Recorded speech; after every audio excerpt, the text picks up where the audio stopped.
Hello, 7th graders. Yes, it is me again. We are now on our second section of Chapter 1, solving multi-step equations. And basically, a multi-step equation just refers to an equation that has more than one step going on. So there are 4 main steps to solving a multi-step equation, and it's kind of like order of operations where I tell you parentheses first, but not every single one has parentheses. And then you look for the exponents, and then you look for this or that. So that's kind of what these steps are about.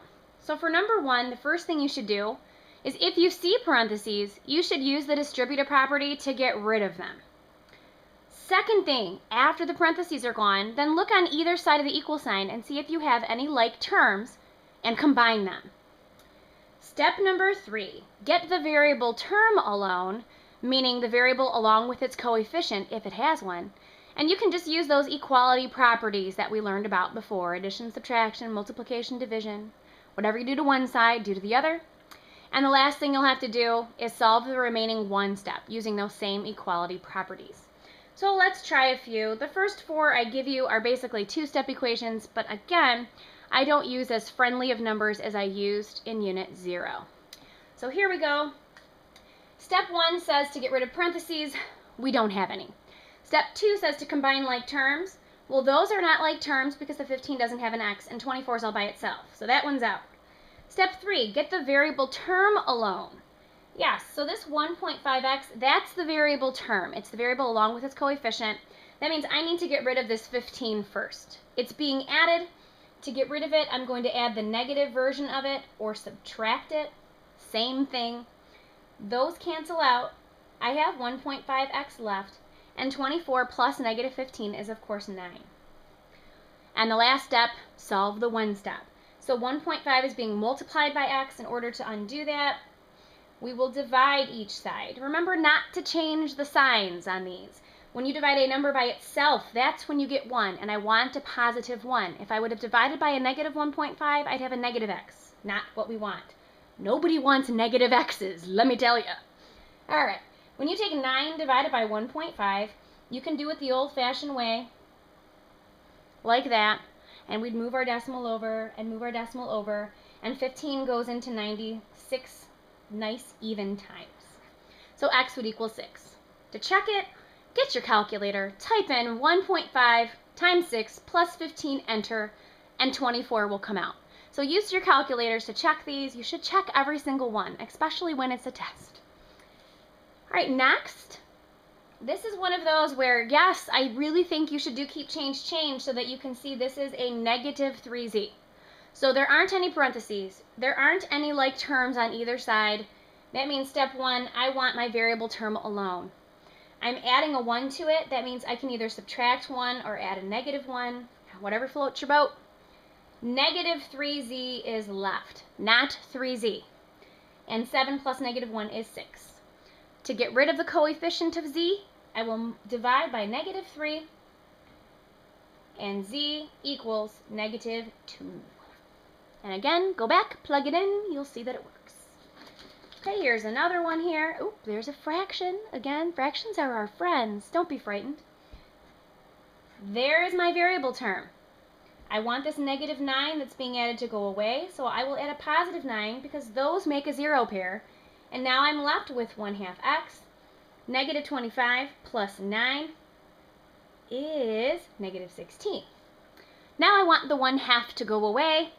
I can do that by multiplying by 2 over 1 or by 2. It means the same thing, right? So those will equal 1. 2 over 1 times 1/2 is 1. 1x is x.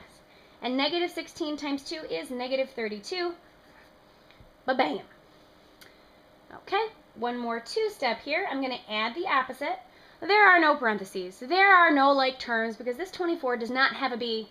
So my first step is to get the variable term alone. I do that by getting rid of this 24 that's being added. So I either subtract it or add a negative of it, whichever you prefer. Negative 10b equals, when you take 9 plus negative 24, you get negative 15. Now I want this negative 10 in front of the b to go away. That means I need to divide by it, because negative 10 divided by negative 10 is 1, and 1b is b. When you're looking at this, first I see, okay, they're both negative, and a negative divided by a negative is a positive. So I'm going to have a positive result. Some of you may say, okay, well 5 goes into 15 3 times, 5 goes into 10 twice, so 3 halves. It's improper. You can't leave it as improper.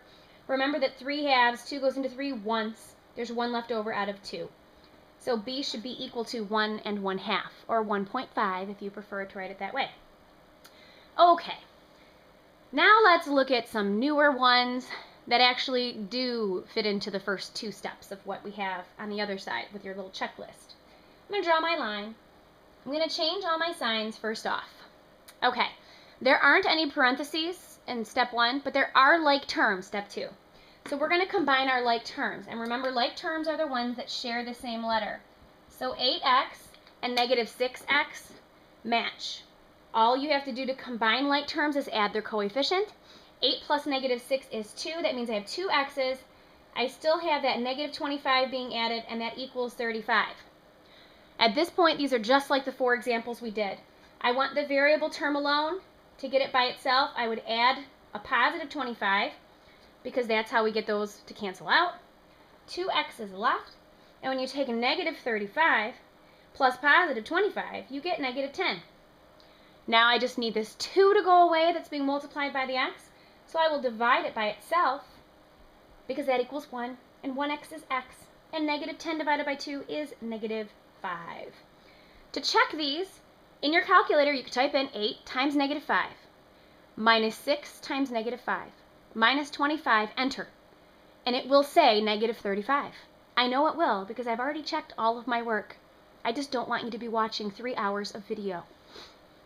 So check it on your own time. Please get in the habit of it. Right, next, I draw my line. There are no parentheses, but there are some like terms going on. So again, this negative 4n and that negative 8n, they share the same variable. They go together, like rama lama lama, ka-dingity ding dong. If you've ever seen Grease, you're laughing, and if not, you think I'm a fruitcake. That's okay. So to add them, I'll take negative 4 plus negative 8. I get negative 12, so I have negative 12 n's. Plus I have this 17 that's not like terms that you cannot combine with it. 23 is still hanging out over there. I want my variable term by itself. That means this 17 that's being added needs to go away. I will add a negative 17 to get rid of it. So I'm left with negative 12n on this side, and 23 plus negative 17 is 6. To get rid of this negative 12 that's being multiplied by the n, I divide by a negative 12. And n does not equal negative 2. 6 divided by 12 is not 2. 12 divided by 6 is. 6 twelfths is actually 1/2, and because I have one of each, it's a negative 1/2. And again, if you wrote negative 0.5, that's fine. If you wrote negative 2, you're in big trouble. Erase it, fix it, make it look like it was never there. Can you tell people do that a lot? I don't know if you can tell. Okay, next one. Finally, we have some parentheses. So our step number 1 says to remove them with the distributive property if we see them. Here's my negative 2 on the outside. I need to distribute that to everything inside. So negative 2 times 1 is negative 2, plus negative 2 times negative 5x, because I added the opposite here, is a positive 10x. If you forgot to change your signs, you may have written a subtraction sign and written the 10x. That's not right. We'll add our 4, because that's not next to anything. It's off by itself, so we just bring it down. At this point, we do have like terms. I don't have any other x's here, but I do have some constants. Remember, those numbers without letters are called constants. Negative 2 plus 4 is 2, so my new equation is 2 plus 10x equals negative 8. Now I want 10x, the variable term, to be by itself. To do that, since this 2 is being added, I will add the negative version of it so that it will cancel out. 10x equals a negative 8 plus a negative 2 is negative 10. We divide by the number in front of the x. Don't change the signs. I want a positive x. And negative 10 divided by a positive 10 is negative 1. All right, one more like this, and then it's story time again, boys and girls. All right, nothing over here, but over here I do have some parentheses to remove. So distribute the negative 3 to both. Negative 3 times x is negative 3x. Bring down the plus. Negative 3 times 2 is negative 6, and I still have my plus 5x that wasn't next to anything. It's off in la la land by itself. And of course, we still have negative 9. And again, we have negative 9. over here is where we have like terms. So negative 3x and 5x, those go together. They share the same x. That sounds funny. So negative 3 plus 5, that's a positive 2. So I have 2 x's left, plus I still have this negative 6. Now we're at the two-step equation part.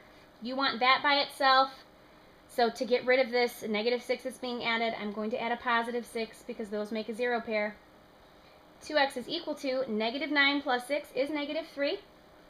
To get rid of this 2 in front of the x, I divide by 2. I'm going to write it over here. I'm out of room. So x equals, I have negative 3 halves. That means my result's going to be negative. 2 goes into 3 once, 1 left over out of 2. And again, if you wanted to write negative 1.5, that is totally fine. It's the same thing. Okay, this next little math story is something that you will find beneficial because I get this asked as a question a lot. What do I have to get on my next test to have an A in the class? Right? You want to be able to figure that out. So here is a real life situation that shows you how to do that. Let's say that you scored 88, 92, and 87 on the last 3 tests that you took. I want you to write and solve an equation to find the score you need to get on the 4th test so that your average score is a 90. So think about this. To figure out the average, don't you need to add up all the tests and divide by how many you added, right? And I want to get 90. That word is means there's going to be equal sign here. So you're given 3 of the scores, so 88 plus 92 plus 87, and I want to know what 4th score do I need to get? We don't know, so I'm going to call it x. So adding those 4 and dividing by 4 needs to give me a result of 90. I'm hoping this makes sense. So this shows your 4 tests divided by 4 to get a score of 90. Now we need to solve for x. And this is kind of a little crazy looking, but it's not actually that bad.